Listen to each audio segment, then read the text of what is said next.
दोस्तों, मेरा नाम प्रिया है। मैं छोटे से गांव में रहती हूँ। मेरी उम्र करीब 32 साल है और मैं ऐसी औरत थी जो देखने में इतनी आकर्षक थी कि गांव के लोग मुझे देखकर मन ही मन सोचते थे।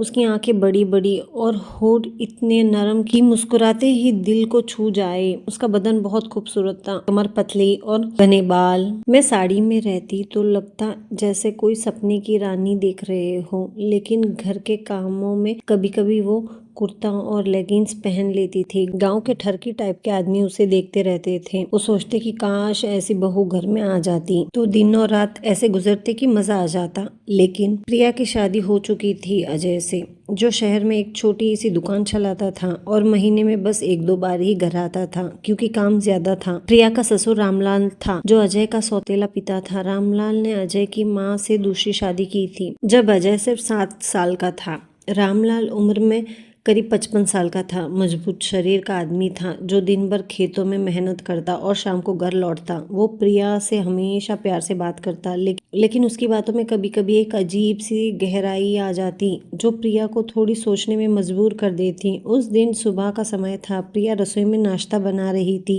उसने एक साधारण सी साड़ी पहनी थी और वो झुककर आटा गूंद रही थी। रामलाल बाहर से आया, खेत से एक पानी का घड़ा लेकर आया, पसीने से तरबतर। वो रसोई के दरवाजे पर रुका और बोला, बहू सुबह सुबह इतनी जल्दी उठ गई? थक तो नहीं गई इतनी मेहनत से? प्रिया ने मुस्कुराकर सिर उठाया और बोली, नहीं बापूजी, आदत है। आप बैठिए, मैं चाय बना देती हूँ। रामलाल की नजर प्रिया की कमर पर पड़ी, जहाँ साड़ी थोड़ी सी खिसकी हुई थी, और वो मन ही मन सोच रहा था कि बहू कितनी कोमल लग रही है, जैसे छू कर देखने को चाह रहा है जी। लेकिन वो बोला, अरे मैं खुद बना लूंगा।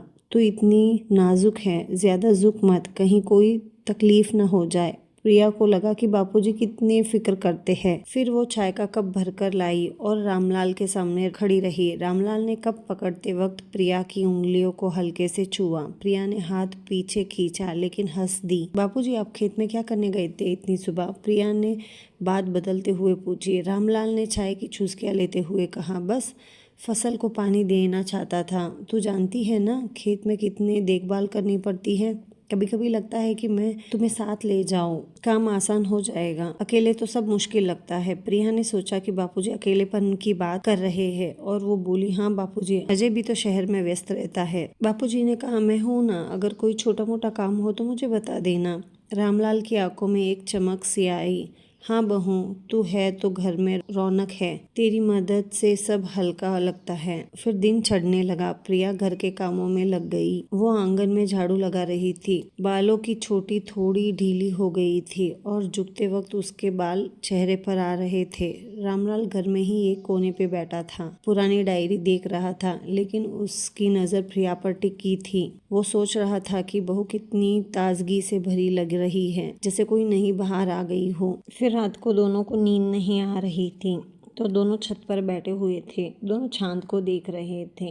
रामलाल ने बोला, बहू, क्या तुम वो सब करना चाहती हो जो मैं सोच रहा हूँ? बहू ने मुस्कुराकर सर नीचे झुका लिया। फिर रामलाल ने बहू को अपनी गोदी में उठाया और कमरे में ले गया। फिर कमरे में दोनों ने एक दूसरे को बहुत सारा प्यार किया। रामलाल ने उसके पति की कमी पूरी कर दी और दोनों खुश रहने लगे। ये बात उनके बीच में ही थी और महीने में 3-4 बार चलता रहता था और दूसरों को किसी को कानो कान खबर नहीं पड़ी। ऐसे ही उनकी जिंदगी चलने लगी।